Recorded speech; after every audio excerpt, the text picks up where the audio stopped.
All right, welcome to the next video on sentence diagramming. This video is dedicated to diagramming adjective clauses. In the previous video you watched, you learned about how to diagram adverbial clauses. And remember, a clause is simply any group of words that has a subject linked to a predicate. So a subject doing a verb, for example.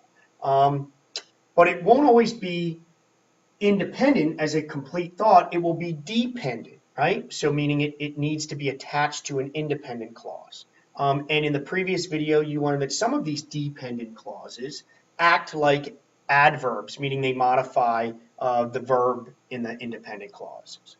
And these are very similar, except as you would guess, they don't modify or describe the verb. They modify or describe nouns or pronouns in that independent clause, and therefore they act like adjectives. Okay, so what you'll have to realize is that these clauses can be attached to, if you want to put it that way, they can modify any noun in an independent clause. So they might be linked to or modifying the subject or the direct object or the indirect object, the object of the preposition. So they act like adjectives, okay, only it's a whole clause. Now, like in our adverbial clauses, they start with certain words, so they should be easy to identify. We don't have an acronym to help you remember the words that they start with, like we have the AWUBIS words for adverbial clauses. Instead, you just have to remember these 8. And it's relative pronouns or relative adverbs. Okay, now the relative pronouns are who, whom, whose, that, and which. And the relative adverbs are where, why, and when. Okay, and when a clause starts with one of these relative pronouns or relative adverbs, it could be acting like an adjective. So let's just take a look at some examples to show how it works. First, let's look at a basic sentence with an adjective so that you can see how this stuff works. Okay, so I'm just going to scroll down for a moment. We're going to take a look at this little sentence. This is the greenhouse. Okay, now I probably don't even have to diagram this for you to realize that green that's underlined is acting like an adjective, right? Because it answers what question about the house? What kind, right? What kind of house is it? It's a greenhouse. All right, so if we diagrammed this, humor me here, this is our subject. We know that the state of being verb is. We have a complement afterwards, so our predicate nominative, since it's a noun here, is house, right? Is house. And we would say, what kind of house? A greenhouse, right? Again, green being an adjective, right? Keep that in mind because we're going to take a look at a sentence that is very similar, except we're replacing this green with a whole clause that acts just like an adjective would, like green would. Okay? So the sentence is, this is the house that Jack built. Now, it's diagrammed underneath it, and I want you to look at how it's diagrammed because it's very similar to the top one with a little addition. So this is the house, is our independent clause. When we diagram complex sentences, right, and complex sentences will have an independent clause and a dependent clause. We always diagram the independent clause first, the one that stands alone, right? How do I know which one stands alone? It's the one that doesn't start with one of these relative pronouns or relative adverbs. Okay, and that makes sense because remember the other clause is acting like a modifier, in this case an adjective, so it's going to go underneath the word that it's modifying, the word that is in the independent clause above it, right? So we have this is the house diagrammed exactly the way it was up above. We have our subject this, we have our verb is, and we have our complement house, right? No problems there. Now, look at what is left. That Jack built is a dependent clause. How do I know? Well, number one, it starts with one of those relative pronouns that we learned, and it's that, okay? It also is a clause because it has the two ingredients necessary for a clause. A subject, Jack, and a verb, built, that's linked to. Jack is doing the building, right? So we know it's a clause. Now, we diagram that underneath the same way we would diagram any clause. We start with the subject and separate it with a firewall from the simple predicate or the verb. In this case, Jack is our subject, and our simple predicate is built. That's the verb, right? So it's separated by a firewall. Now, that, even though it's at the front of the clause, is actually acting like a direct object. How do I know? Well, think about it. If Jack is building, and building is an action, right? To build is an action. We should ask ourselves, when we have an action verb, is something being built? And in this case, the answer is yes. That is being built.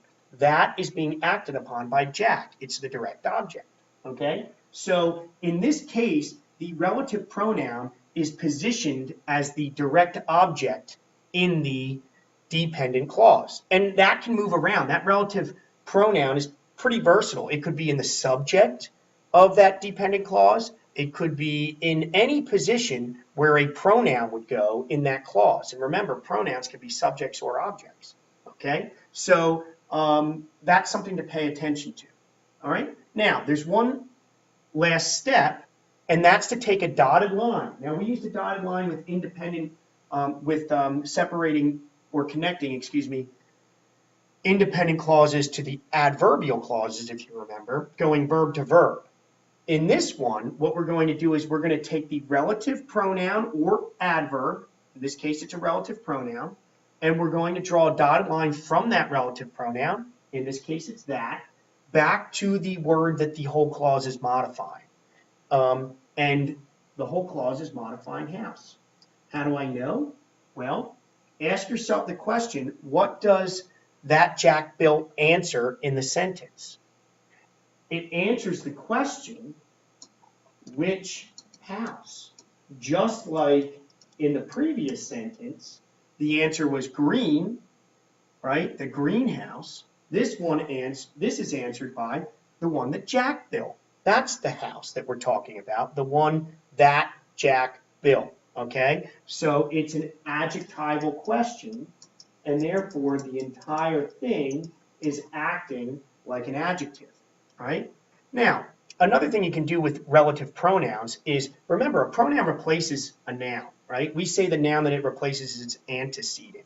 So you should, in theory, be able to move the noun, the antecedent that it's replacing, into the dependent clause in that spot, and it should still make sense. So, for example, we can say Jack built the house, and that is replacing the house, right? And that's what pronouns do. This just happens to be a relative pronoun. So that's another way to check. You should be able to plug the antecedent back into the position that you've placed the relative pronoun in the dependent clause. Let's move on to how you can spot relative adverbs, okay? So, here's another sentence that's very similar, except it has a relative pronoun. This is the park, is the independent clause. How do I know? Remember, it's the one that doesn't have a relative adverb or pronoun in front of it, and it can stand alone.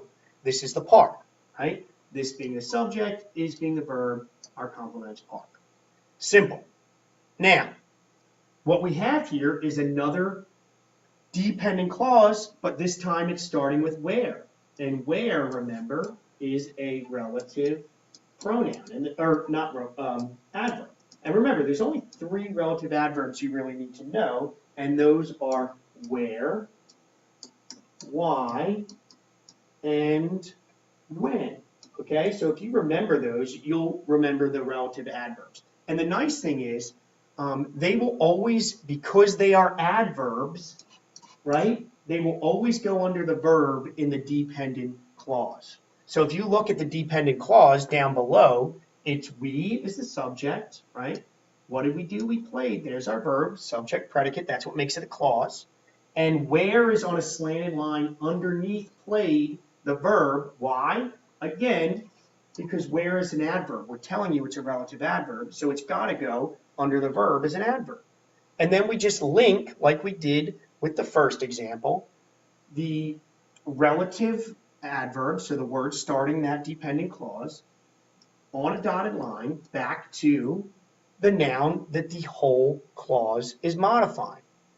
How do I know this whole clause is acting like an adjective? Well, ask yourself the question, where we played answers what?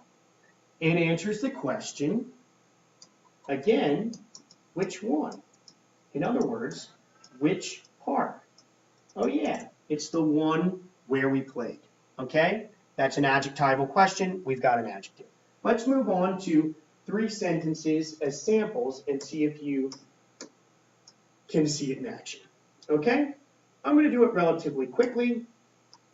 And the first thing you want to do when you're diagramming these sentences, because you know you're going to have adjectival clauses, is look for these relative pronouns or relative adverbs. So I noticed right away, if I look at the sentence, I love the person who cleaned the house, who is my relative adverb, or relative pronoun, excuse me. So then I ask myself, okay, well, what's the independent clause?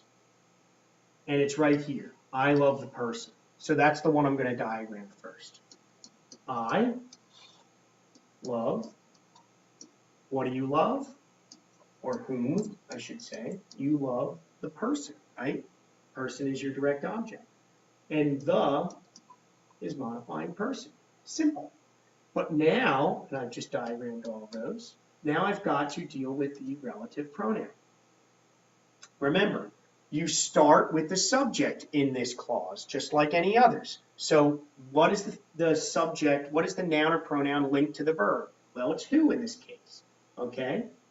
So I'm going to go who, firewall, what did who do? Who cleaned? What did who clean? Who cleaned the house? So house is a direct object, right? Which house? This house. And now I need to take a dotted line and connect the relative pronoun back to the word that this whole clause is modifying. And it's modifying person. How do I know? Because it's answering the question, which person? And which person is an adjectival question. Okay? And remember, with relative pronouns, we can replace that relative pronoun, in this case who, with the antecedent that it's linked to up there in the independent clause. So we could say the person cleaned this house, and that makes sense, right? Who is replacing the person? So check, that's a little check for it. All right, let's move on to the second one. Colin walked into the house that had been sold. Well, I noticed the relative pronoun is that, and that had been sold then is the dependent clause. So I'm going to start with the independent one. Colin, what did Colin do? He walked. Now, where did he walk? I've got a prepositional phrase here, into. House is the object of that preposition. And the describes the house, right? Which house? Now, that had been sold answers what question in the sentence? Hopefully you realize it answers which house, which is adjectival, right? So what is the subject in that had been sold? That. Notice the dotted line is from the relative pronoun back to the word it's modifying, that, and had been sold is our verb phrase. That had been sold. Had been being our helping verb, sold being our main verb, right? And remember, we can replace that, the relative pronoun, back with house. In this case, the house had been sold. All right? Last one, let's be very quick. Here we have, that is the theater where I performed. Okay? Where I performed is my relative adverb, so that is my subject, is theater, the, and which theater? I performed This is a relative adverb.